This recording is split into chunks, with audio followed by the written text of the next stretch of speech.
Chongqing is a fantastic place. Granted, I've only spent a day here, but what a day. There was so much to do, and I'm not just talking about the sights. It was the everyday people and everyday places which seemed so unique. On my first day in Chongqing, I was very busy exploring the sights in the city centre. The shops of the modern metropolis, the markets, the Stilwell Museum, and Hongyandong in particular. Now I've got a bit more time today, so I'm going to head a bit further out and see what the rest of Chongqing has to offer.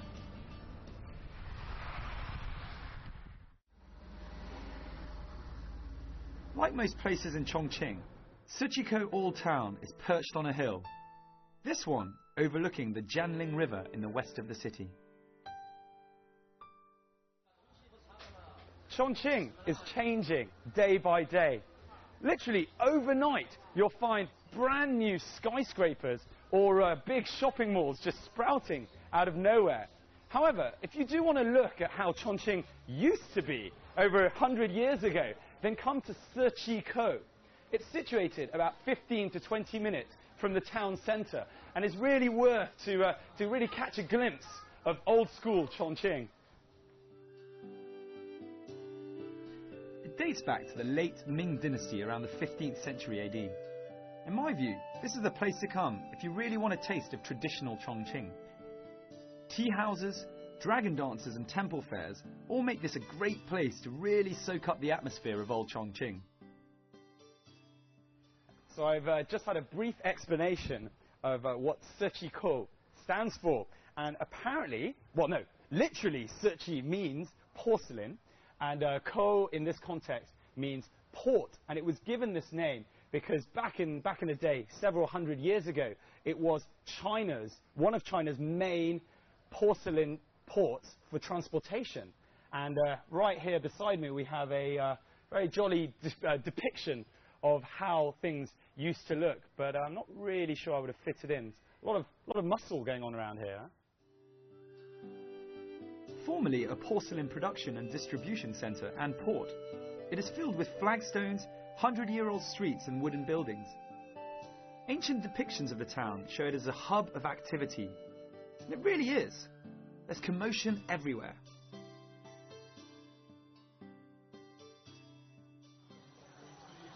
It's one of the few times I'll ever advise you to search out the crowds, strangely enough. I really do recommend coming here at the weekend. You'll find the entire area teeming with tourists and locals, but it will above all be a way to see how little has changed over the past couple of 100 years. The crowds were there then, and they're here now. For many locals, this is the heart of Chongqing, which is why it's also known as Little Chongqing.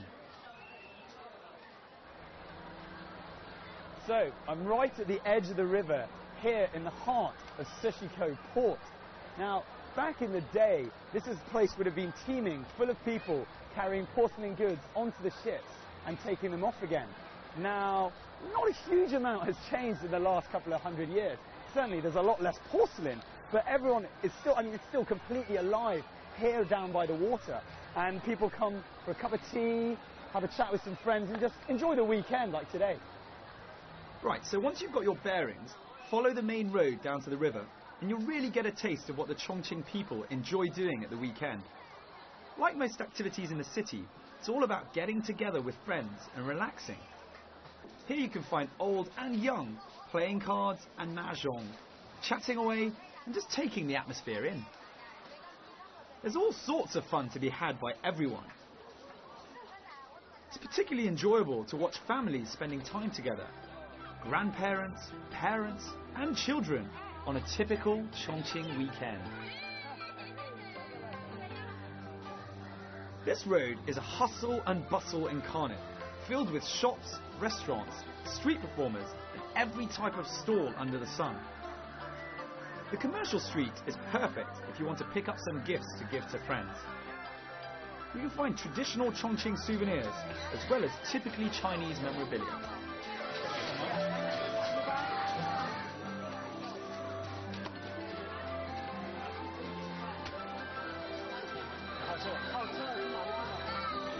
Now, if you like putting on weight or love going to the dentist, then you'll be in high heaven here.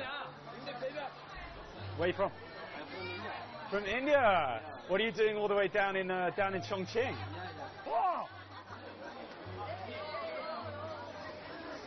There's an absolute plethora of snacks and sweets to be enjoyed all along the main road.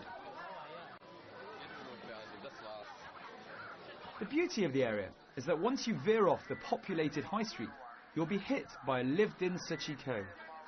People going about their daily lives, barely acknowledging that hordes of tourists are roaming the nearby streets. It's with a touch of luck and some inside knowledge from our tour guide that we head to a traditional Sichuan opera.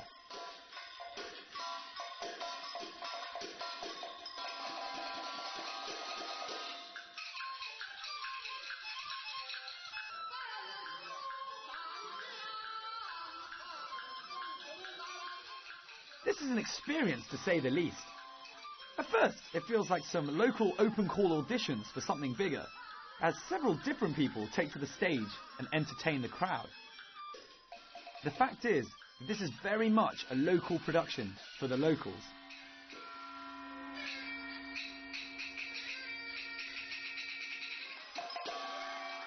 It's certainly worth seeing some of the show, as you can be treated to the famous art of Bian Lian, or face changing as it's more commonly known.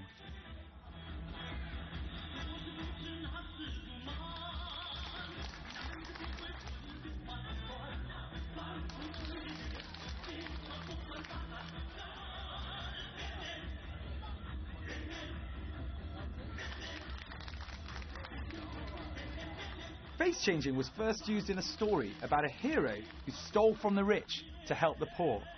When he was caught, he changed his face to confuse his captors and escaped as a result. I have no idea how this face changing works, and I'm informed that it's actually a secretive art form that requires extensive training. Very impressive.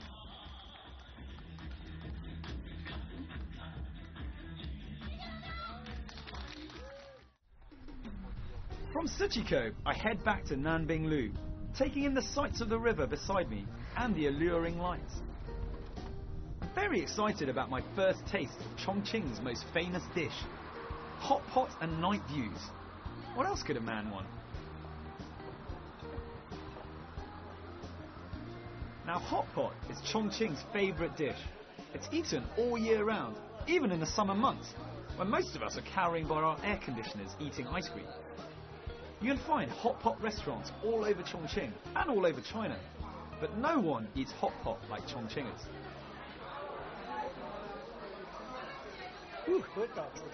Now, when you come to Chongqing, you'll find that pretty much everybody eats hot pot. And hot pot's what we've got in front of us. It's the kind of thing where you get together with some friends, or head to a restaurant, pick out some fresh dishes like we've got here, and then just tuck in. Just throw some things right in to this chili sauce they have here, chili oil. Now, I've had a little explanation of what hot pot is, and essentially speaking, it does differ in each of the different regions. But here we have hot chili oil, put in the vegetables. If it's too hot for you, you can have it into what they call the milder broth. And then you stick it in this sauce. Now, the sauces differ in every region, but here in Chongqing, they like to put sesame oil with garlic and MSG, and that helps to cool the actual, to make it cooler, and also to make it less hot, chili hot, which is a good thing, I think. Hey, how often do you eat hot pot? In 1 week. 2 or 3 times in 1 week? Yeah. Wow, what age do you first eat hot pot? When I was 7 years old. 7 years old. Yeah. 你有几岁？你先吃这个辣的火锅，你有几岁5岁，我5岁开始吃。 ？5岁？不可能是吗？我女儿30岁就开始吃了。Okay. So the first time he ate the hot bit of the hot pot, the chili bit, he was 5 years old, and he just told me that his daughter started at 3. She just had her first hot pot at 3 years old. Unbelievable! I can't even eat it at my age. Unbelievable! Oh, 这么厉害. Don't worry though if spice isn't your thing. Just tell the waiter you're pa la, and they'll bring the lighter broth, as it literally means scared of spice. Eating hot pot is almost exclusively a group affair.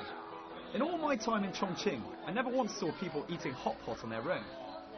You can go to certain restaurants that serve individual hot pots, but you'll still find people eating in groups.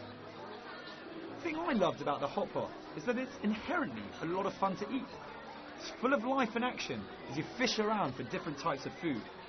All the ingredients are fresh and organic. Hot pot does differ from place to place. Some areas prefer using fish over meat, and others use different types of sauce to cool the food down. In my view, it's a wonderful type of meal to have, and I had an absolute blast celebrating my birthday, Chongqing style, with hot pot and cake. Thanks. Thanks, guys. I was very touched by the thoughtfulness of the people there, and it really was a genuine surprise when the cake came up.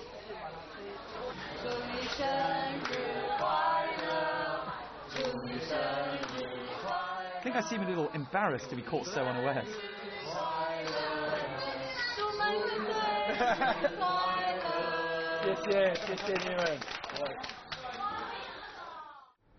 If you've got a bit of time to spare, head west for about 100 kilometers and you'll come to Dazhou County.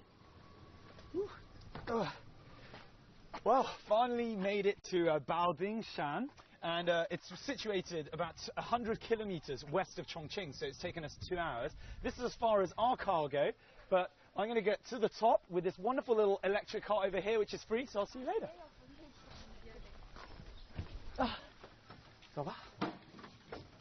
It's the place to view some 50,000 Buddhist cliff sculptures dating back hundreds of years, which are carved into caves and overhangs in the surrounding lush green hills. There are buses every half hour from Chongqing that take roughly 2 hours to get to the grotto art of Dazhou County. Right, we made it. Time to walk to the carvings. There are 5 sections in all that have these rock carvings, but most people tend to go to 2 out of the 5, namely Baodingshan and Beishan.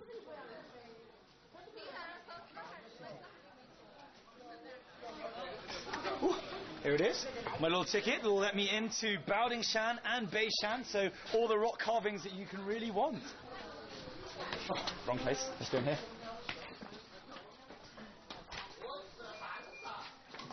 Once at Baodingshan, if you really want to understand and appreciate the culture, do hire the English-speaking tour guide. Okay. It's 150 RMB at the time of writing. It's definitely worth it. Cultural heritage. Right, really strongly suggest that you grab a tour guide like I have, who can speak English, and that will mean that I will get to have everything introduced to me and understand all of the rock carvings. Take a look, you can see this carving, 800 years old. 800 years old. In position, it's number 1. The first one? Yeah, the first one. Wow. Start from him, others at the same time, around here. Look at this carving. You see this carving, no Buddha, no Bodhisattva. All come from the countryside life. Oh, right. So look very rustic. So what is that? What is that? Water buffalo. You can see herdsman to herdsman. Oh, just hanging out with the water buffalo, having fun. Yeah. Wow. You can see they're symbolizing the 4 Buddhist guardians. Right. This carving about traditional Chinese Confucianism. We call it parental love. Parental life. Yeah. Right. It's like a... Yeah. The picture about the Confucius teaching, how parents bring up their children. The Confucian piece depicting how to raise a child is also entrancing. You see its life from birth to death, and the importance of looking after your parents once you grow up. There are life lessons all around in Dazhou. The intricacy with which the statues are carved is quite phenomenal. The sheer variety and volume of statues here dazzles. There are heroes of Buddhism, historical scenes and figures, as well as depictions of daily life in the countryside. Baodingshan, in stark contrast to Beishan, as you'll see later, is the brainchild of just one monk, Zhao Jifeng, who raised the money, designed and oversaw the carving between 1179 and 1245. Don't forget to take a look at the 18 layers of hell. It certainly gave me a timely reminder of how I should behave if I don't want to end up like the people there. Take a look, you could see the 3 sculptures. There are 3 tallest sculptures around here. Right. Very, very tall. Pretty 8 meters. cool, yeah. Yeah, 8 meters. Wow. 8 meters from the head to the feet. What are they? They are the middle, Buddha Sakyamuni. This one, he named Bodhisattva of wisdom, symbolizing wisdom, very collegible. Because they hold a small pagoda. If you like, make a guess how high it is. How high? Yeah. A meter? 1 meter? Almost 2 meters. Wow. 1 meter 85.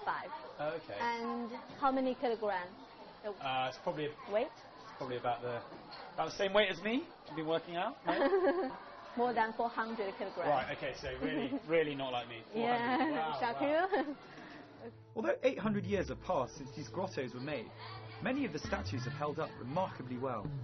None more so than the 3 Buddhas, where the pagoda is said to weigh over half a ton. No surprise that many students come here to paint such impressive sights as the 31-meter long, 5-meter high, reclining Buddha depicted entering Nirvana. The statue is flanked by some realistic portraits of important donors. If I had any artistic skill whatsoever, which I don't, I'd love to spend the day in the sun, like today, painting this incredible structure.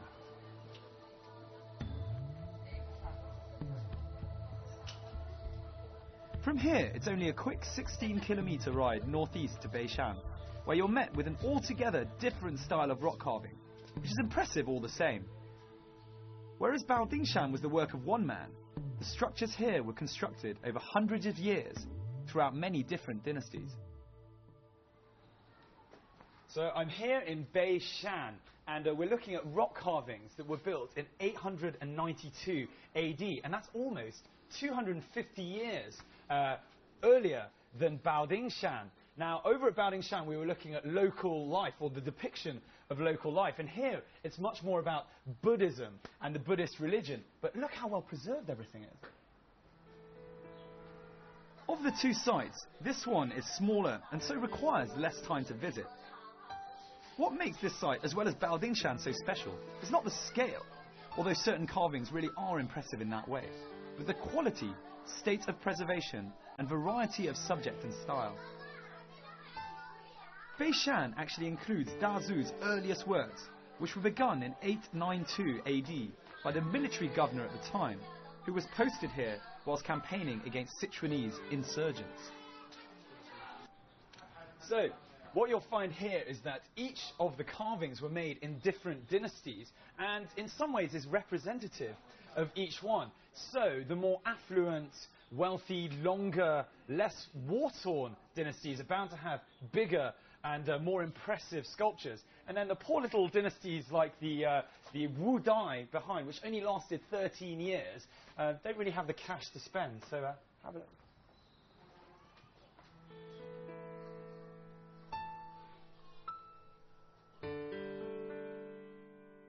You'll find that the carvings here differ greatly from dynasty to dynasty, although all hold some sort of religious symbolism. It's amazing to think how well a lot of these carvings have survived the test of time. I'm genuinely blown away by this part. Definitely bring a guidebook though that can highlight the meaning of each carving, as it will make the experience far more wholesome. Either that, or just hire another tour guide like we did. It's definitely money well spent.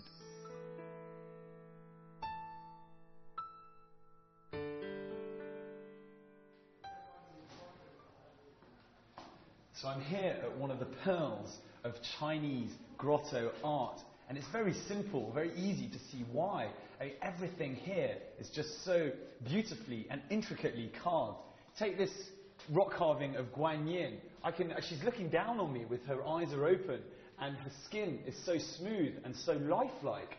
It really highlights the Chinese heritage of rock carving, and let's be honest, it's worth the trip alone.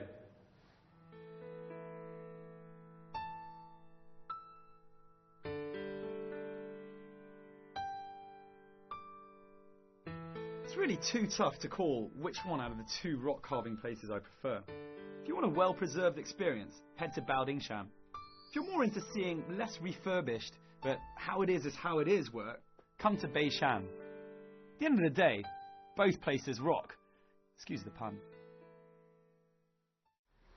Now, Chongqing is also very famous for its hot springs. There are literally hundreds and hundreds of them scattered around the municipality. Now, I've been dropped off about a half an hour west of Chongqing city centre at the Bay Tea Hot Spring Resort. And I'm told that right here is the perfect place to get some R&R. So let's go and see what it's like. Personally, I don't think any holiday is ever complete without some well-deserved rest and relaxation. Chongqing is famous for having dozens of hot springs scattered around the municipality. Out of the 40 counties that make up Chongqing, 38 have at least one hot spring inside.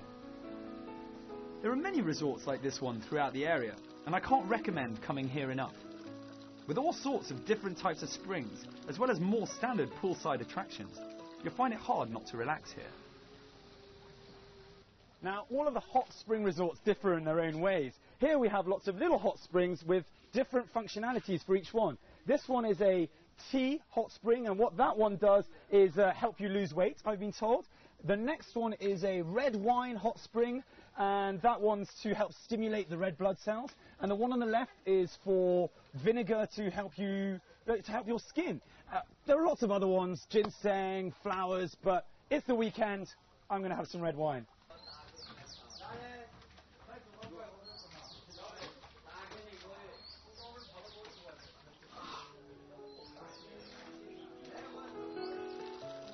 Being inland and so far away from the sea, this is a perfect place to get that seaside holiday feeling. I particularly enjoyed the suckerfish hot spring, as I've never been to anything like it. All in all, it doesn't matter what the temperature is on the outside, as you'll soon be heating up in one of the numerous pools here. Pure, unabated pleasure. It's no wonder that even during the middle of the week, you can still find so many people relaxing and having a good laugh here. Again, I go back to thinking how easily I could fit into this Chongqing lifestyle.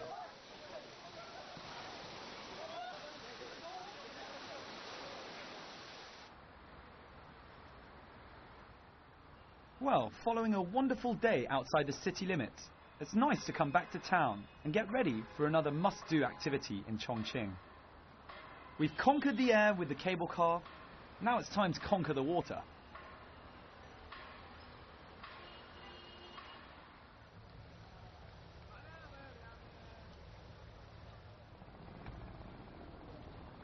Right, so that's where I'm about to go, and if there are a couple of things that you really should do when you come to Chongqing, the first thing is to try out their wonderful hot pot, and the second thing is a nighttime riverside cruise where you'll get to see the whole of the city and also enjoy a few beers and a hell of a lot of food, so I'm going to go and check that out. This 2-hour boat ride is just what the doctor ordered in terms of sightseeing. You can sit with your friends, which you've probably guessed by now is a recurring theme in Chongqing. Have some dinner and marvel at the beauty that is Chongqing by night. No need to pack a picnic, there's food and drinks available here. Don't be surprised though if you find yourself fighting for places on the coveted tables above. The boat rides are an extremely popular attraction here in Chongqing, for locals and tourists alike. I've been on here for about half an hour, and I thoroughly recommend that you take the nighttime boat trip around Chongqing. I could be in Hong Kong right now, what with the bright lights behind me, but it's just, it's worth the whole trip alone. Oh, check it out, check it out.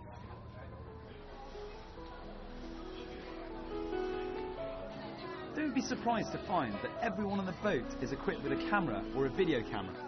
And make sure you do the same. You're not going to want to miss capturing the incredible nighttime sights for posterity. Because nighttime Chongqing is arguably going to be your most abiding memory of the city, which comes alive at night. It really was for me the icing on the Chongqing cake with which I've stuffed myself over the last 3 days. I'm happy and I'm full.